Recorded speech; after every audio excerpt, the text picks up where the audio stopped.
Le Suc au Mets, 908 mètres d'altitude.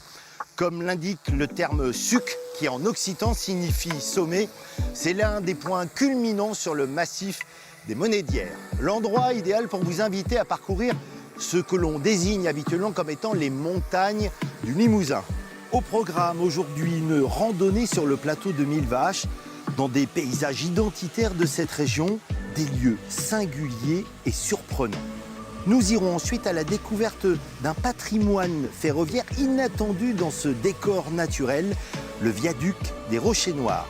Enfin, nous irons à la rencontre d'un herboriste, un érudit des plantes sauvages et médicinales qui a créé ici une entreprise dédiée à cette pratique ancestrale. Cap sur la Corrèze, les montagnes du Limousin.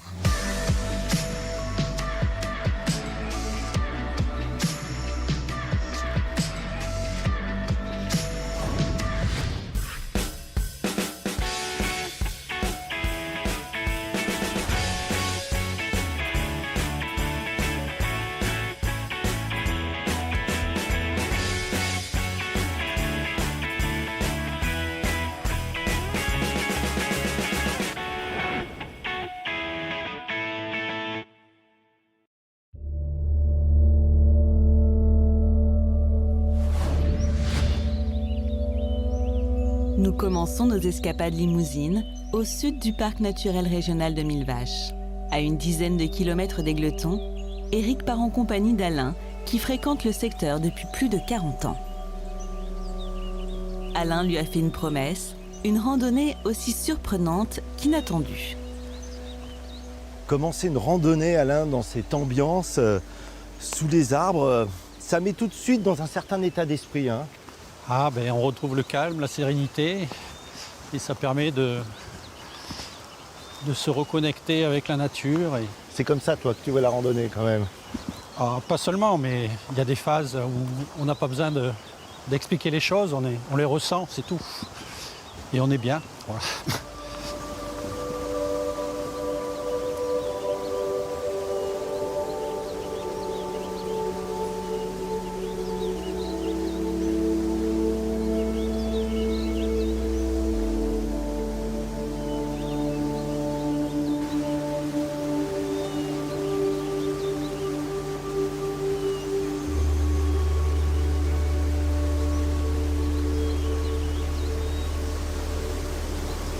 Promesse tenue, quel endroit incroyable, Alain, où est-ce que nous sommes?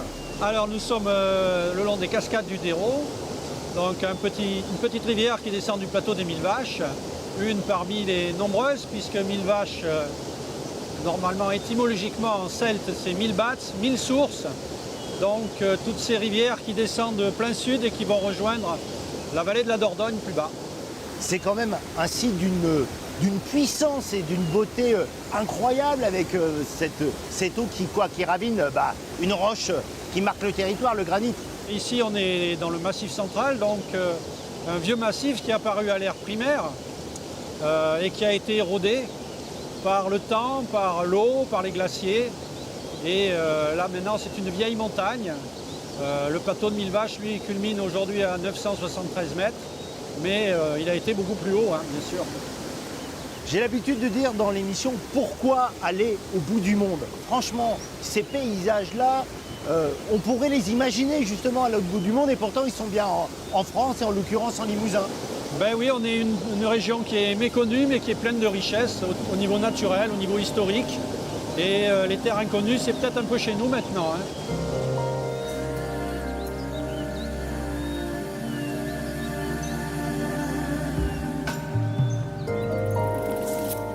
Ces lieux, dédiés aujourd'hui à la balade, ont été durant des siècles des endroits fréquentés par les hommes. Exemple avec ces moulins qui témoignent de la vie sur le plateau.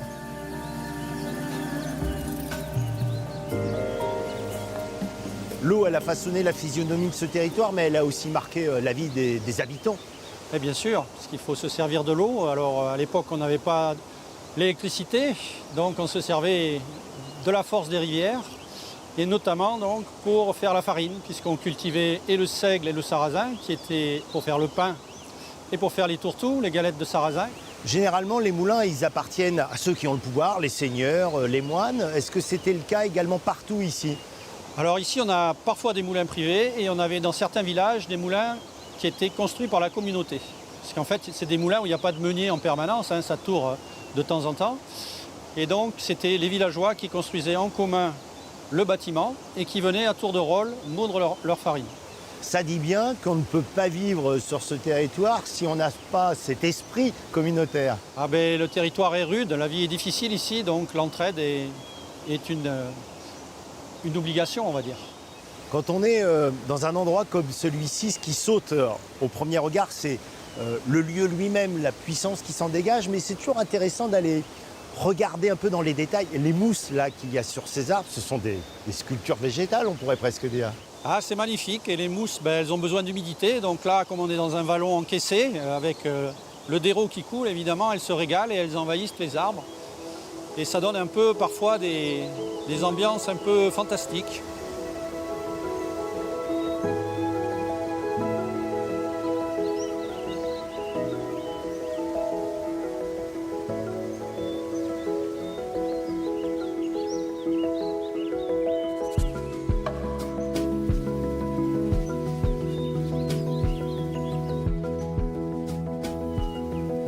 La forêt, elle est omniprésente sur le plateau de Millevaches. Est-ce que ça a toujours été le cas?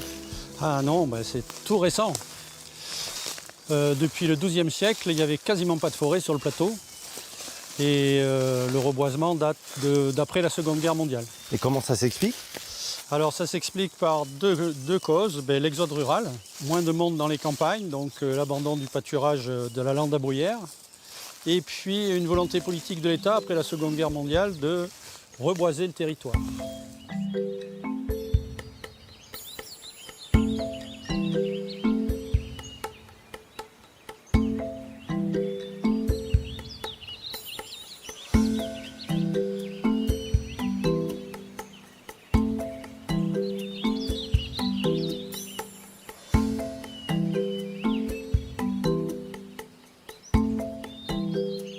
Je comprends, Alain, pourquoi on dit que l'on est sur les montagnes limousines. Quel point de vue lorsqu'on arrive ici? Où est-ce que l'on est et qu'est-ce que l'on voit? Alors on est au sommet du Puy de la Tourte, on est à 856 mètres d'altitude. Et là on est vraiment sur le rebord du plateau, derrière nous le plateau de Millevaches, donc qui monte jusqu'à 973 mètres au Mont Bessou. Et donc là en dessous le plateau sud-est corrézien et en face donc les monts du Cantal, Bord-les-Orgues et la chaîne du Sancy. Donc les monts d'Auvergne, en gros, à l'horizon. Ça dit quand même que nous sommes sur une terre d'altitude, c'est pas simplement une image. Non, c'est une terre d'altitude, le climat était rude ici, c'était pas facile. Tu parles de la vie et je dois t'avouer que c'est un petit peu ce qui m'a charmé pendant notre randonnée. J'étais venu pour voir une belle nature, j'ai été servi, mais tu n'as cessé de me rappeler la vie des hommes sur le terrain. C'est-à-dire que géographie, histoire se répondent en permanence. Ah ben bien sûr, hein, ben, y a plein d'histoires qui sont liées à la nature du pays. Ben, une petite anecdote, hein, en 1850, au moment de la construction, en Limousin, on avait un tiers des hommes qui étaient réformés. Alors c'était pas parce qu'ils étaient plus filous que les autres, c'était juste parce que la vie était tellement difficile ici, et à cette époque il y avait un critère de taille, il fallait mesurer plus d'1,54 m pour être conscrit. Et donc ici il y avait un tiers de la génération 18-20 ans qui ne mesurait pas 1,54 m. Donc c'est-à-dire qu'on avait du mal à se nourrir en qualité et en quantité, donc la taille ne suivait pas.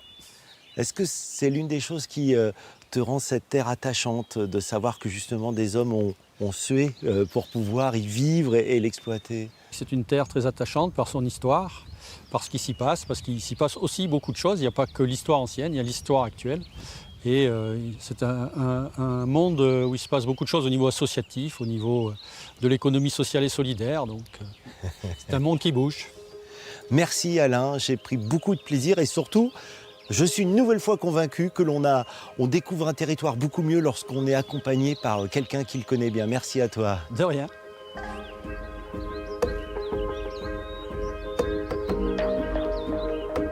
Les montagnes du Limousin offrent des paysages où la nature s'exprime avec beaucoup de force. Mais il arrive que l'on y découvre des surprises témoignant de l'activité des hommes.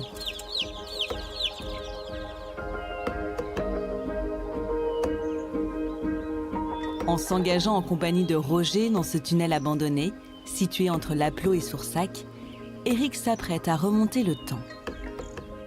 Explique-moi, Roger, la raison d'être de ce tunnel en pleine montagne corrézienne. Eh bien, ce tunnel se trouve sur le parcours d'un chemin de fer départemental qui allait du Celle à Tulle. Et arrivé à ce point-là, sur un lieu qu'on appelait à l'époque Roche-Taillade, il y avait un problème, et ce problème a obligé au percement de la falaise qui se trouve sur la rivière Luzège.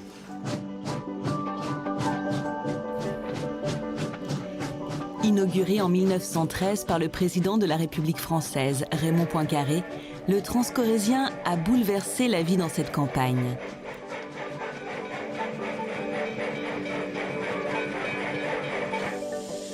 Tiré par une locomotive à vapeur, le TACO comme on le surnommait, transportait voyageurs et marchandises à une vitesse de pointe de 15 km/h. Ce train, c'était l'arrivée de la modernité.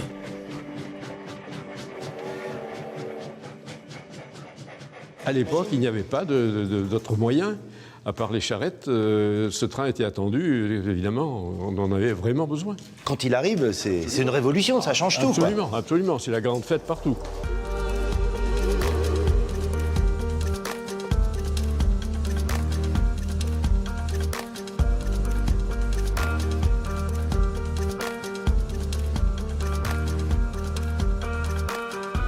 Enjambant les gorges de la Luzège à 92 mètres de hauteur, voici le viaduc des Rochers Noirs.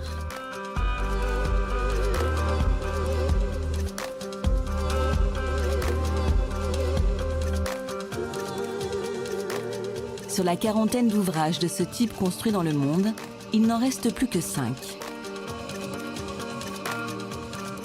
Je suis très impressionné, Roger, par ce pont suspendu. Et là, je vois les câbles, l'acier